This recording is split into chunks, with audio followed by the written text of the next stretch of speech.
Important है, integration area of graph, कोई भी ग्राफ का एरिया कैसे निकालेंगे उसके बारे में हम लोग जानेंगे।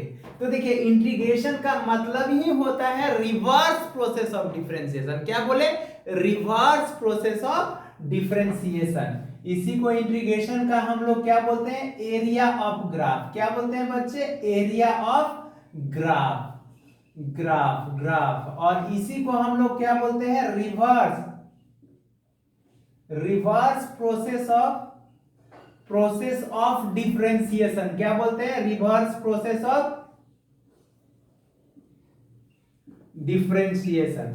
जैसे कोई भी ग्राफ है बच्चे, उसका एरिया लेना है। जैसे कि मान लेते हैं ना, ये ग्राफ है, ये ग्राफ है, मान लेते हैं ये एक्स एक्सिस है और ये वाई है। कोई फंक्शन है, मान लेते हैं y is equal to f x का, कोई भी फंक्शन है। तो देखिए इसको हम लोग मिला देते हैं तो कुछ तो इंटरवल होगा। ये इंटरवल कितना हो गया? मान लेते हैं x1 और x2। तो देखिए फाइनाइट है बच्चे, फिजिक्स में हम लोग जितना भी चीज पढ़ते हैं वो छोटा चीज के लिए पढ़ते हैं, बड़ा चीज के लिए नहीं। छोटा के लिए, पॉइंट चार्ज के लिए, पॉइंट मास के लिए वो सब एप्लीकेबल है। अब फाइनाइट मास है तो क्या करेंगे उसके लिए? तो देखिए फाइनाइट के लिए हम लोगों को जैसे है तो डीएल एलिमेंट्री कट करना होगा। तो यहाँ पे दो वे में आप डीएक्स एलिमेंट्री या डीवाई एलिमेंट्री कट कर सकते हैं, या तो y के अलोंग या तो x के अलोंग। तो x एक्सिस के अलोंग सिमेट्री है तो ज्यादा बेहतर x एक्सिस के अलोंग एक स्ट्रिप कट कर लेते हैं। देखिए छोटा सा स्ट्रिप हम कट करके निकाले बच्चे, ये छोटा सा, देखिए तो कितना हो गया? ये dx हो गया स्ट्रिप। तो इसका एरिया क्या होगा? Area of y x graph क्या होगा? तो देखिए area A is equal to, इसको इंटीग्रेट करेंगे कहां से? लोअर लिमिट x1 से अपर लिमिट कहां तक? x2 तक। क्या? fx dx होगा, fx dx होगा। इसी का जब हम लोग इंटीग्रेशन करते हैं, या इसी को यहाँ पे y dx भी लिख सकते हैं, x1 से x2 तक। इसी को हम लोग बोलते हैं क्या? इंटीग्रेशन ऑफ, इंटीग्रल ऑफ, इसको पढ़ेंगे क्या बच्चे?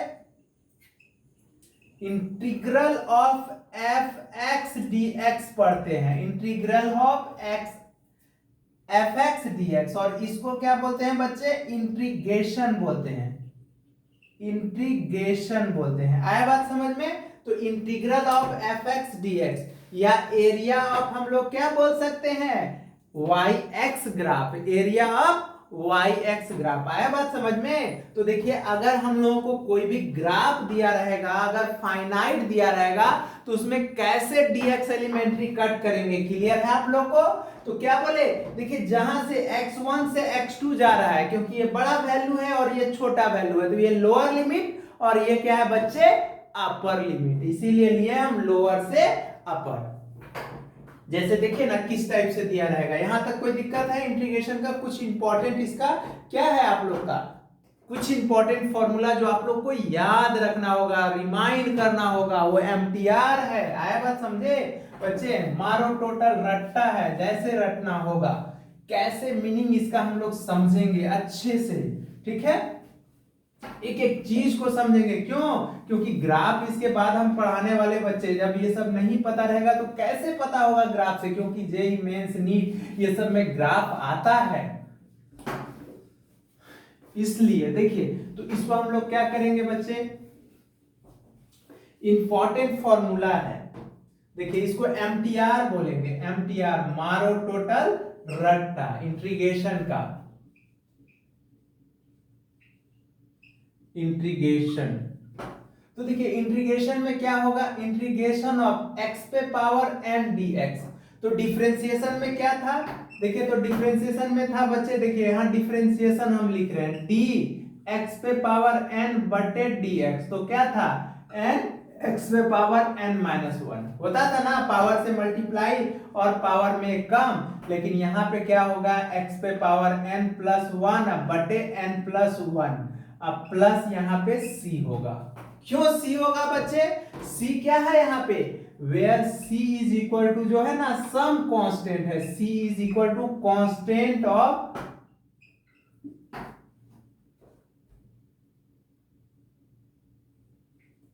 कांस्टेंट ऑफ इंटीग्रेशन है, क्या है? इंटीग्रेशन है, कांस्टेंट ऑफ इंटीग्रेशन है। क्यों बच्चे? क्योंकि देखिए इंटीग्रेशन जो होता है ना दो तरह का होता है, एक फाइनाइट और एक दूसरा इनफाइनाइट। फाइनाइट इंटीग्रल और इनफाइनाइट इंटीग्रल। तो ये इनफाइनाइट है, कोई भी एरिया का हम लोग इंटीग्रेशन कर रहे हैं, एरिया निकाल रहे हैं, तो नहीं ना पता है, इसीलिए कुछ कांस्टेंट डाल रहे हैं बच्चे। क्या बोले? इंटीग्रेशन जो होता है बच्चे दो तरह का होता है। कौन कौन? देखिए इंटीग्रेशन हम यहां पे लिख देते हैं, इंटीग्रेशन कितना तरह का होता है? दो तरह का होता है। कौन कौन? इनफाइनाइट, इनफाइनाइट इंटीग्रेशन और फाइनाइट, फाइनाइट इंटीग्रेशन। दो तरह का होता है, फाइनाइट इंटीग्रल और इनफाइनाइट इंटीग्रल। फाइनाइट और इनफाइनाइट में देखिए क्या होगा, जैसे हम लोग देखते हैं इनफाइनाइट का, ये देखे आते हैं हम आपको लेके इसको मिटाते हैं, तब फॉर्मूला लिखेंगे। क्या लिखेंगे? फॉर्मूला। तब आप लोग अच्छे से याद रखिएगा इसको, ठीक है?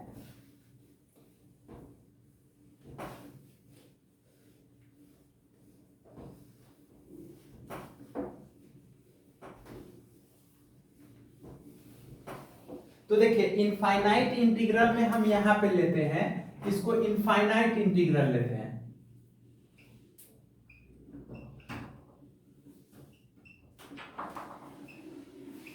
इनफाइनाइट इंटीग्रल लेते हैं और इसको क्या लेते हैं बच्चे? फाइनाइट इंटीग्रल लेते हैं।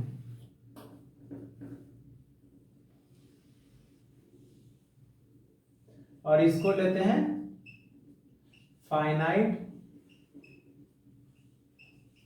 इंटीग्रल लेते हैं, ठीक है? इंटीग्रेशन बोलिए या इंटीग्रल बोलिए। जैसे कि मान लेते हैं कोई फंक्शन है small F x into dx, तो देखिए इसको लिखेंगे तो क्या हो जाएगा? कैपिटल एफ अगर लिख देंगे बच्चे, सॉरी, देखिए कैपिटल एफ एक्स प्लस सी लेंगे, मतलब इसका इंटीग्रेशन हो गया।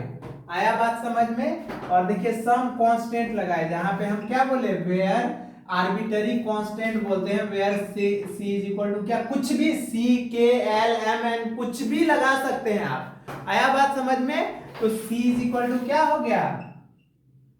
कांस्टेंट ऑफ इंटीग्रेशन हो गया, ठीक है? कांस्टेंट ऑफ इंटीग्रेशन हो गया। और यहां पे देखिए इंटीग्रेशन लेंगे, a से b लेंगे, small F x d x लेंगे, तो ये क्या हो गया बच्चे? लोअर लिमिट हो गया। क्या हो गया? Lower limit. इसको क्या बोलेंगे? अपर लिमिट बोलेंगे। क्या बोलेंगे? Upper limit. तो इसका इंटीग्रेशन करेंगे तो क्या हो जाएगा? कैपिटल एफ एक्स, और कहां से? लोअर लिमिट से अपर लिमिट। तो देखिए अब इसको सॉल्व करने के लिए क्या करेंगे? कैपिटल एफ, ये बच्चे जो है ना, ये एक्स का वैल्यू है। किसका वैल्यू है? एक्स का वैल्यू है, तो ये एक्स को सेटिस्फाइड करेगा ना, तो यहां हो जाएगा एफ बी या माइनस क्या हो जाएगा? F A. मतलब आ गया समझ में? इसमें कोई सी नहीं लगेगा, इसीलिए इसको हम लोग एफ इज इक्वल टू यहाँ पे upper limit, upper limit, limit bracket close minus F, यहाँ पे लोअर लिमिट। क्या लिखेंगे? Lower limit. क्लियर है? कैपिटल एफ है बच्चे, ये कैपिटल एफ है और ये स्मॉल एफ है, ये कैपिटल एफ है, कैपिटल एफ। आया बात समझ में? बड़ी वाली एफ है। तो देखिए तो क्या करेंगे? पहले अपर लिमिट मतलब x के जगह पे b का वैल्यू डाले, फिर माइनस दिए, फिर x के जगह पे a का वैल्यू डाले, तो ये लिमिट का कमाल है। आया बात समझ में? क्योंकि इसका ज्यादा फिजिक्स में यूज होने वाला है, ठीक है? इसमें कहीं कहीं यूज होता है, देखते हैं, जैसे बोल देगा कि कोई पार्टिकल दे देगा, x टाइम रिलेशन दे देगा, कोई मान लेते हैं x is equal to t cube plus 2t square plus 3 कुछ ग्राफ दे देगा इक्वेशन। अब बोलेगा कि फाइंड वेलोसिटी, निकालो जब स्पीड, मान लो स्पीड निकालो, स्पीड उस टाइम का निकालो जब स्पीड 0 हुआ होगा, तो आप डिफरेंशिएट करेंगे, 0 करेंगे, उसी तरह इंटीग्रेशन में ये यूज होगा। कुछ ना कुछ इसका इस टाइप का जेईई मेंस में क्वेश्चन आता है, उसको हम कराएंगे। चलिए आगे देखते हैं। तो इसका क्या कीजिएगा आप लोग, इसका फॉर्मूला याद रखिएगा। चलिए अब फॉर्मूला लिखते हैं। फर्स्ट फॉर्मूला हम क्या लिखे बच्चे इंटीग्रेशन का, बोले कि अगर x पे पावर n है तो पावर में एक बढ़ जाएगा, उसी से डिवाइड हो जाएगा, यही ना बताए।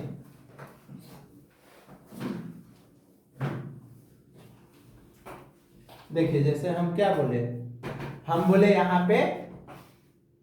यहाँ पे हम बोले कि अगर मान लेते हैं एमटीआर में इंपॉर्टेंट फॉर्मूला एमटीआर है, इंपॉर्टेंट फॉर्मूला है, जैसे फॉर्मूला 1 है, 1 फॉर्मूला है, हम बोले x पे पावर n dx होगा इंटीग्रेशन ऑफ, तो क्या बोले थे x पे पावर n प्लस 1 अब बटे n प्लस 1, ठीक है, क्योंकि n जो होना चाहिए कभी भी, तो यहां देखिए n does not equal to -1, छोड़ दीजिए, कंडीशन मत लिखिए आप लोग, बस याद रखिए। जैसे देखिए इसका एग्जांपल लेंगे, जैसे आपसे इंटीग्रेशन ऑफ मान लेते x पे पावर 9 dx बोलेगा, तो क्या बोलेंगे x पे पावर 9 प्लस 1 अब बटे 9 प्लस 1 अब प्लस c हो गया, x पे पावर 10 अब बटे 10 अब प्लस c, ये इसका इंटीग्रेशन हो गया। अब देखिए दूसरा, फिर इंटीग्रेशन ऑफ, देखिए वहां पे हम लोग 1 बाय log x का देखे थे, यहाँ 1 बाय x log x का डिफरेंशिएशन 1 बाय x होता था, यहाँ 1 बाय x का क्या होगा log x बेस e होगा प्लस c होगा, log x बेस e मतलब इसी को ln x base plus c, ln का मतलब हो गया log x base c, log पढ़ाएंगे बच्चे, देखते हैं कल नेक्स्ट लेक्चर में, जैसे ln x मतलब हो गया क्या log x बेस e, ये हो गया। देखिए अब तीसरा पॉइंट, इंटीग्रेशन ऑफ a पे पावर x dx होगा, तो क्या होगा a पे पावर x बटे क्या हो जाएगा बच्चे log a हो जाएगा। जैसे देखिए डिफरेंशिएशन हम लोग दिखे थे d a पे पावर x बटे dx, तो क्या होता था a पे पावर x log a होता था, तो a पे power x log e base e, आया बात समझ में, ये हो जाएगा। जैसे एग्जांपल पूछेगा इंटीग्रेशन ऑफ 5 पे पावर x dx, तो क्या बोलेंगे, तो 5 पे पावर x यहाँ पे हो जाएगा log 5 बेस e, ये हो जाएगा, अब प्लस यहाँ पे कांस्टेंट c लग जाएगा। आया बात समझ में आप लोग को ये फॉर्मूला। चलिए नेक्स्ट फॉर्मूला हम लोग देखने जा रहे हैं, ठीक है। अब जैसे इंटीग्रेशन ऑफ e पे पावर x बोलेगा,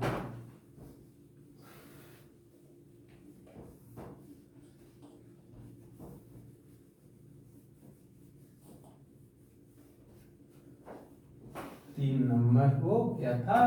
अब देखिए बच्चे, अब यहाँ पे हम लोग क्या बोले इंटीग्रेशन ऑफ, देखिए इंटीग्रेशन ऑफ e पे पावर x dx रहेगा, e पे पावर x dx, तो क्या होगा e पे पावर x प्लस c। जैसे एग्जांपल में बच्चे अगर इंटीग्रेशन ऑफ e पे पावर 2x dx बोल देगा, तो क्या हो जाएगा e पे पावर 2x प्लस x का कोफिशिएंट कितना है 2 और प्लस c, ठीक है 5।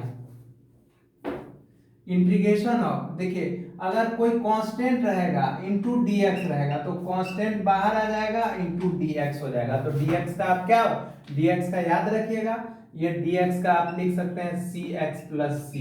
क्यों बच्चे, यहाँ c है तो यहाँ पे कोई कांस्टेंट k डाल दीजिए, यहाँ पे लिख दीजिए k is equal to some constant, मान लीजिए कुछ भी मान सकते हैं। अब देखिए जैसे 5 6 में इंटीग्रेशन ऑफ dx बोलेगा, तो क्या हो जाएगा x, 6 7 में इंटीग्रेशन ऑफ dy बोलेगा, तो क्या होगा y प्लस c। अब जैसे मान लेते हैं 8, इंटीग्रेशन ऑफ dz पूछेगा आपसे, तो क्या बोलेंगे z प्लस c। अब 9 में जैसे आप लोग से इंटीग्रेशन ऑफ dt पूछेगा, तो क्या बोलेंगे t प्लस c। आ रहा है ना बात समझ में, dx होगा तो x plus c, y dy रहेगा तो y प्लस c, कांस्टेंट रहेगा तो कांस्टेंट बाहर आ जाएगा और इनटू, जैसे कि कांस्टेंट जैसे एग्जांपल ऑफ आपसे पूछ लेगा ना, जैसे इस टाइप से पूछ लेगा एग्जांपल में, इंटीग्रेशन ऑफ मान लेते हैं ना 5x पूछ लेगा, 5 dx पूछ लेगा, ऐसे 5 dy पूछ लेगा, तो क्या होगा 5 बाहर dy, तो देखिए तो 5 और dy का इंटीग्रेशन क्या है, देखिए तो y हो गया और कांस्टेंट c लग जाएगा, 5y प्लस c हो जाएगा। आया बात समझ में, तो देखिए dt का हो गया,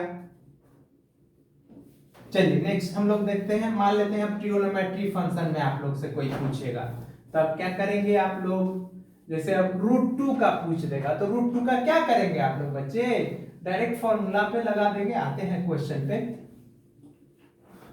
देखिए यहां पे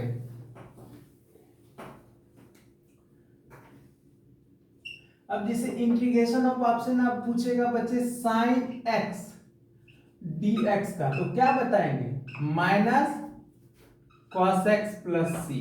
क्यों? क्योंकि साइन एक्स का डिफरेंशिएशन cos x था तो उसका रिवर्स तो माइनस हो गया। अब देखिए इंटीग्रेशन ऑफ मान लेते हैं cos x dx रहेगा तो क्या होगा बच्चे sin x प्लस सी। अब इंटीग्रेशन ऑफ मान लेते हैं ना sec x into 10x into dx रहेगा तो क्या होगा sec x प्लस सी। अब मान लेते हैं ना हम लोग इंटीग्रेशन ऑफ बच्चे मान लेते हैं cosec x into cot x dx रहेगा तो क्या होगा माइनस cosec x प्लस सी। ठीक है। अब इंटीग्रेशन ऑफ मान लेते हैं ना sec स्क्वायर x dx रहेगा तो क्या होगा बच्चे 10x प्लस सी। और मान लेते हैं integration of cosec square x dx रहेगा तो क्या होगा माइनस cot x प्लस सी। आया बात समझ में? चलिए देखिए नेक्स्ट हम लोग देखते हैं, ये तो आप लोग को फॉर्मूला समझ में आ गया होगा, फॉर्मूला है रटना है। ठीक है, क्योंकि फिजिक्स में यूज है बच्चे, हम फिजिक्स के लिए पढ़ा रहे हैं, मैथ में इसका एप्लीकेशन है पूरा कैसे आएगा टीचर आपको वो सब बताएंगे तो वो मैथ का बात है। हम फिजिक्स में जो यूजेज है बच्चे उसके बारे में आपको बताने जा रहे हैं बस। देखिए बच्चों अब बहुत थोड़ा सा कुछ इंपॉर्टेंट है, जैसे इसको अच्छे से याद रखना है अच्छे से। क्यों? जैसे कि आपसे अब इंटीग्रेशन ऑफ 10x का पूछ देगा, क्या पूछेगा 10x इंटू dx का पूछ देगा, कि बोलेगा कि 10x dx का क्या होगा, तो क्या बताएंगे आप लोग, तो इसका याद रखिएगा क्या होगा log mod sec x plus C. sec x तो इसको माइनस लगा के 1 बाय cos x भी लिख सकते हैं, log का प्रॉपर्टीज बताएंगे बच्चे तब आप लोग को क्लियर होगा। अब इंटीग्रेशन अब मान लेते हैं cot x dx रहेगा बच्चे तो ये क्या हो जाएगा log, देखिए cot x तो यहाँ क्या हो जाएगा sin x अब प्लस सी हो जाएगा। अब मान लेते हैं इंटीग्रेशन ऑफ बच्चे sec x dx का पूछेगा तो क्या हो जाएगा log, क्या हो जाएगा sec x dx का बच्चे log sec x अब प्लस 10x अब प्लस क्या हो जाएगा c।